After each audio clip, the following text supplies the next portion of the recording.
आपका स्वागत है।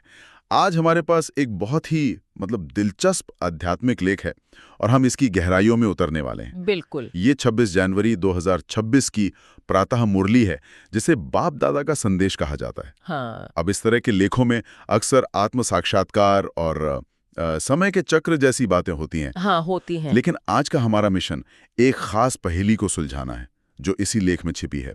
और पहेली यह है, अगर आत्मा की गिरावट की यात्रा 5000 साल लंबी एक सीढ़ी है, तो लेख में वो कौन सा गुप्त एस्केलेटर बताया गया है जो 1 सेकंड में वापस शिखर पर ले जाने का दावा करता है। मैं तो सच कहूं तो इसी एक लाइन पे अटक गया हूं। ये वाकई में सोचने वाली बात है। 5000 साल की गिरावट और 1 सेकंड में वापसी, ये तो भौतिकी और तर्क दोनों के नियमों को चुनौती देता है। चलिए इस रहस्य से पर्दा उठाते हैं।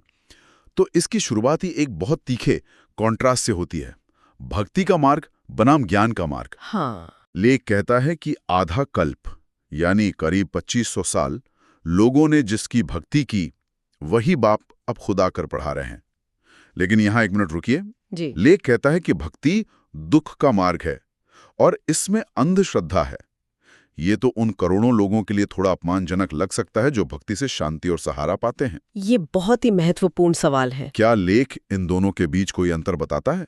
एक सच्ची दिल से की गई भक्ति और एक सिर्फ कर्मकांड वाली अंधश्रद्धा। आपका सवाल बिल्कुल जायज है और लेख का जो लहजा है वो वाकई बहुत सीधा और चुनौती भरा है ना? हाँ।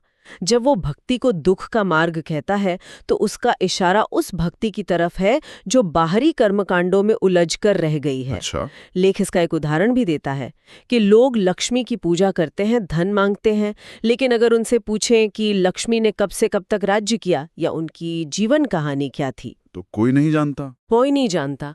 इसे ही लेख ब्लाइंड फेथ या अंधश्रद्धा कहता है। किसी की पूजा करना, उनसे कुछ मांगना, लेकिन उनके असली स्वरूप या उनके दिए गए ज्ञान को न समझना। ये एक तरह का ट्रांजैक्शनल रिश्ता है। बिल्कुल ट्रांजैक्शनल, ट्रांसफॉर्मेशनल नहीं। अच्छा, तो ये भेद कर्मकांड और असली समझ के बीच है। तीर्थों पर जाना, उपवास रखना, ग्रंथ पढ़ना। हाँ। लेख के अनुसार ये सब बाहरी खोज हैं, जैसे कोई खजाने की तलाश में पूरी दुनिया घूम रहा है, जबकि खजाना उसके अंदर ही है। बिल्कुल सही कहा आपने। और लेख कहता है कि लोग पूछते हैं भगवान कहाँ हैं, और जवाब मिलता है वो तो कण-कण में है, सर्वव्यापी हैं। हाँ, और इसी सर्वव्यापी होने की धारणा को लेख सबसे ज्यादा चुनौती देता है। उसका तर्क है कि अगर भगवान हर जगह हैं, तो फिर उन्हें ढूंढने के लिए भटकने की क्या जरूरत है? सही बात है। और अगर वो पत्थर मिट्टी में भी हैं, तो फिर लोग उन्हें पुकारते क्यों हैं कि हे पतित पावन, आकर हमें पावन बनाओ? ये एक विरोधाभास है। लेख का दृष्टिकोण ये है कि बाप या परमात्मा एक है, वो सर्वव्यापी नहीं है, बल्कि उनका एक निश्चित धाम है और वो एक निश्चित समय पर, जब दुनिया अपनी सबसे गिरी हुई अवस्था में हुई, बिल्कुल तब आते हैं। ये भक्ति की फैली हुई बाहरी खोज और जान की केंद्रित आंतरिक यात्रा के बीच का मूलभूत अंतर है। और ये आंतरिक यात्रा सिर्फ एक एहसास नहीं है, बल्कि लेख के अनुसार ये एक जर्नी है, एक ऐसी यात्रा जिसमें आत्मा ऊपर से नीचे आती है। हाँ। इसी को समझाने के लिए शायद उस सीढ़ी की बात की गई है ना? हाँ, ये सीढ़ी का जो रूपक है वो इस पूरे दर्शन का केंद्र है। ये 5000 साल के एक चक्र का नक्शा है। ओके। इस सीढ़ी के शिखर पर है सतयुग, जहां आत्मा सतो प्रधान है। सतो प्रधान का मतलब सिर्फ पवित्र नहीं, बल्कि अपनी पूरी शक्ति में हल्की, पारदर्शी और ज्ञान से भरपूर। पारस बुद्धि। हाँ, इसे पार्स बुद्धि भी कहा गया है, यानी ऐसी बुद्धि जो लोहे को भी सोना बना दे। फिर जैसे जैसे आत्मा 84 जन्मों की सीढ़ी उतरती है, वो त्रेता द्वापर से होती हुई कलयुग के अंत तक पहुंचती है। और कलयुग के अंत में वो तमो प्रधान बन जाती है। तो ये सतो प्रधान से तमो प्रधान बनने का सफर सिर्फ एक आध्यात्मिक गिरावट नहीं है, नहीं, बल्कि एक तरह से चेतना का घनत्व, डेंसिटी ऑफ कॉन्शियसनेस बढ़ने जैसा है। क्या इसका मतलब यह है कि कलयुग में हमारे निर्णय और कर्म ज्यादा भारी, ज्यादा उलझे हुए होते हैं? आपने इसे बिल्कुल सही पकड़ा। ये सिर्फ नैतिक गिरावट नहीं है, ये ऊर्जा की गिरावट है। सतयुग में कर्म अकर्म होते हैं, यानी उनके बंधन नहीं बनते। अच्छा। आत्मा हल्की होती है, इसलिए उसके निर्णय सहज और सही होते हैं। लेकिन कलयुग तक आते आते आत्मा विकारों, काम, क्रोध, लोभ, मोह, अहंकार, इन सबके बोझ से इतनी भारी हो जाती है कि उसका हर कर्म एक नया बंधन बनाता है। वो पत्थर बुद्धि बन जाती है। भारी होना है। इस सीढ़ी के साथ लेख में एक जिन की कहानी भी है। हाँ, है। जिसे राजा ने काम पर लगाए रखने के लिए सीढ़ी चढ़ने उतरने को कहा। ये कहानी उन लोगों के लिए है जो पूछते हैं भगवान ने ये खेल बनाया ही क्यों? और लेख का जवाब है ये एक अनादि खेल है। लेकिन सच कहूं तो ये एक अनादि खेल है, ये जवाब कुछ लोगों को असंतोषजनक लग सकता है। बिल्कुल लग सकता है। ये एक तरह से जिम्मेदारी से बचने जैसा लगता है। क्या इस लेख में कोई संकेत है कि इस खेल को जानने से कर्ता को अपने पाठ को बेहतर ढंग से निभाने में कैसे मदद मिलती है? ये एक बहुत गहरा दार्शनिक प्रश्न है और आपका संदेह जायज है। ये एक धामा है, कहना एक तरह से पलायनवाद लग सकता है। वही तो। लेकिन अगर हम लेख के संदर्भ में देखें तो इसका उद्देश्य किसी को निष्क्रिय बनाना नहीं, बल्कि उसे चिंता और अपराध बोध से मुक्त करना है। अच्छा, कैसे? जब कोई एक्टर स्टेज पर रावण का पार्ट प्ले कर रहा होता है तो वो जानता है कि ये सिर्फ एक रोल है। वो उस रोल से नफरत नहीं करता, ना ही ग्लानि महसूस करता है। बिल्कुल, वो बस अपना बेस्ट अभिनय करने पर ध्यान देता है।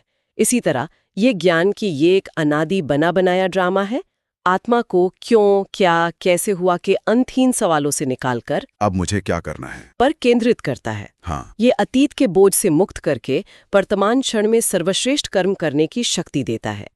ड्रामा को जानने का मतलब है अपने पाठ को जानना और उसे पूरी कुशलता से निभाना, न कि हाथ पर हाथ धरकर बैठ जाना। ठीक है, ये परिप्रेक्ष्य इसे और ज्यादा सशक्त बनाता है। तो हमने 5000 साल की सीढ़ी उतर ली, आत्मा सतो प्रधान से तमो प्रधान हो गई, पत्थर बुद्धि बन गई।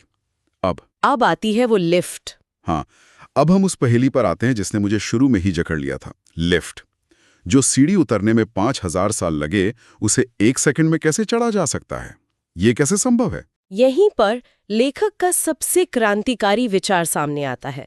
इसका जवाब है योग बल। योग बल। लेकिन ये सिर्फ याद शब्द नहीं है। इस लिफ्ट को आप एक तरह का आध्यात्मिक सॉफ्टवेयर अपडेट समझ सकते हैं। दिलचस्प है। सोचिए, 5000 साल से हमारा ऑपरेटिंग सिस्टम यानी आत्मा धीरे धीरे बग्स और वायरस यानी विकारों से भर गया है, जिससे वो धीमा और भ्रष्ट हो गया है।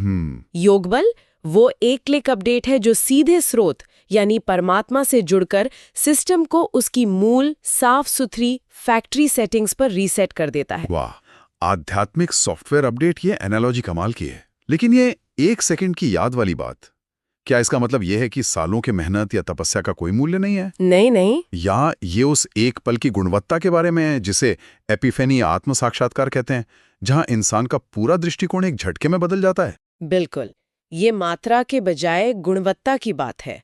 लेख का इशारा उस गहरी, एकाग्र और सचेत याद की तरफ है जो मन की सारी पुरानी प्रोग्रामिंग को एक पल में ओवरराइड कर सकती है। अच्छा।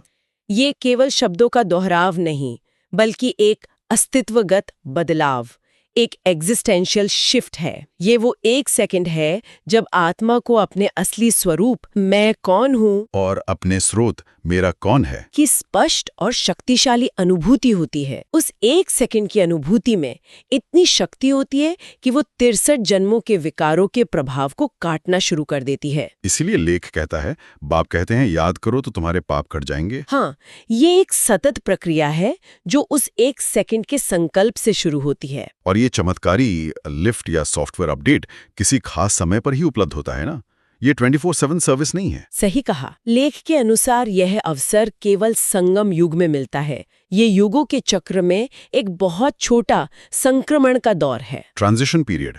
बिल्कुल, जब कलयुग की रात पूरी तरह खत्म हो रही होती है और सतयुग का सवेरा शुरू होने वाला होता है। ये वो समय है जब लेख के अनुसार परमात्मा खुद इस दुनिया में आते हैं। पतित दुनिया में। हाँ, वो पतित दुनिया और एक साधारण मनुष्य के पतित शरीर में प्रवेश करते हैं ताकि पतित आत्माओं को वापस पावन बना सके। ये एक तरह का आध्यात्मिक बचाव अभियान है जो चक्र के बिल्कुल अंत में होता है। हाँ, सबसे अंधकारमय समय में, इसीलिए इसे सबसे मूल्यवान समय कहा गया है। इसी संदर्भ में लेख में बाप के लिए कई उपाधियां दी गई हैं, जादूगर, सौदागर, रत्नागर, धोबी और यहाँ तक कि वकील भी। हाँ, ये उपाधियां सुनने में तो काफी काव्यात्मक हैं, जादूगर, धोबी, वकील।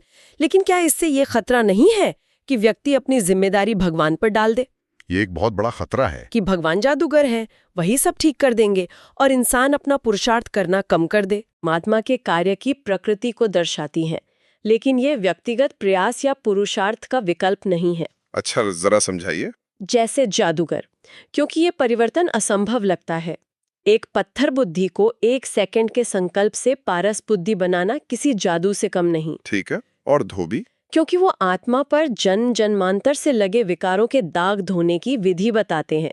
लेकिन धोबी कपड़े धोने की तकनीक बता सकता है, साबुन दे सकता है। पर कपड़े धोने के लिए हाथ तो खुद ही चलाने पड़ते हैं। बिल्कुल। और सौदागर, क्योंकि वो ज्ञान के अनमोल रत्नों का सौदा करते हैं। सौदा हमेशा 2 तरफा होता है। वो कहते हैं, तुम मुझे अपने 5 विकार दे दो, मैं तुम्हें स्वर्ग की बादशाही दूंगा। ये सौदा करने का निर्णय व्यक्ति का अपना है। और वकील, क्योंकि वो आत्मा को रावण यानी 5 विकारों की जेल से छुड़ाने के लिए दलीलें और तर्क यानी ज्ञान देते हैं। लेकिन केस जीतने के लिए क्लाइंट यानी आत्मा को भी वकील की सलाह पर चलना पड़ता है, यानी श्रीमत पर। हाँ, तो आप देख सकते हैं हर भूमिका में परमात्मा एक सहायक, एक मार्गदर्शक है, लेकिन असली काम आत्मा को स्वयं करना है। तो इस परिवर्तन के लिए, इस सौदे को पूरा करने के लिए मुख्य शर्त क्या है? सिर्फ याद करना ही काफी है या कुछ और भी है जो निर्णायक है? सबसे मुख्य और शायद सबसे कठिन शर्त है निर्विकारी बनना।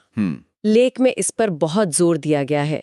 एक लाइन है, काम को जीतो तो जगत जीत बनेंगे।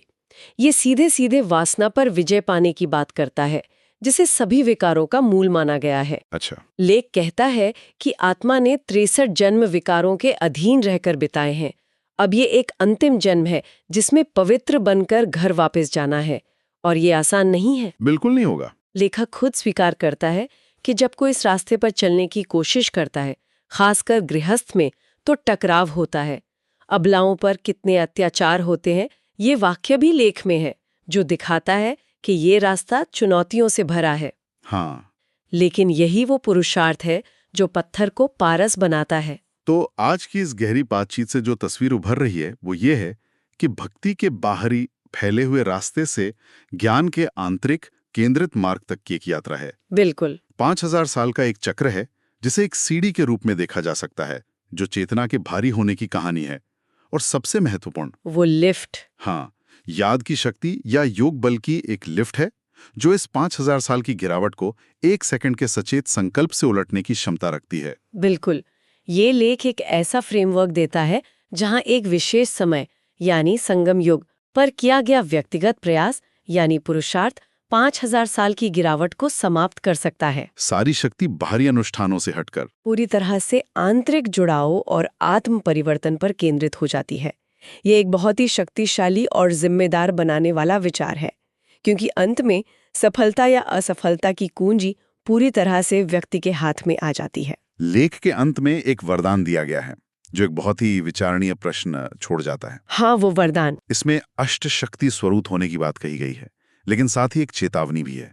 चेतावनी यह है कि संग दोष या किसी एक कर्मेंद्रिय के वश में आकर बेगमपुर का बादशाह भी कंगाल बन सकता है। बेगमपुर यानी दुखों से परे की दुनिया, दुख मुक्त अवस्था। हाँ, और ये चेतावनी इस पूरी चर्चा का सार है। ये सोचने पर मजबूर करती है कि किसी भी विश्वास प्रणाली या आत्म सुधार के रास्ते पर वे कौन से सूक्ष्म प्रभाव या आंतरिक कमजोरियां हैं जो घंटों की मेहनत और प्रगति को एक पल में नष्ट कर सकती हैं। सही बात है। ये दिखाता है कि आध्यात्मिक शक्ति प्राप्त करना एक बात है और उसे बनाए रखना, उसे संभालना बिल्कुल दूसरी। ये हमें उस अंतिम प्रश्न पर लाकर छोड़ देता है। और वो प्रश्न ये है कि इस कलयुग की दुनिया, इस दुख की दुनिया के बीच रहते हुए कोई उस दुख से परे की अवस्था, उस बेगमपुर की बादशाहत को बनाए कैसे रख सकता है। ये रोजमर्रा की लड़ाई है ना? ट्रैफिक में फंसने पर या किसी डेडलाइन के दबाव में उस आंतरिक शांति और शक्ति की स्थिति को याद रखना ही शायद सबसे बड़ी चुनौती है। और शायद इसी चुनौती का जवाब ही असली पुरुषार्थ है।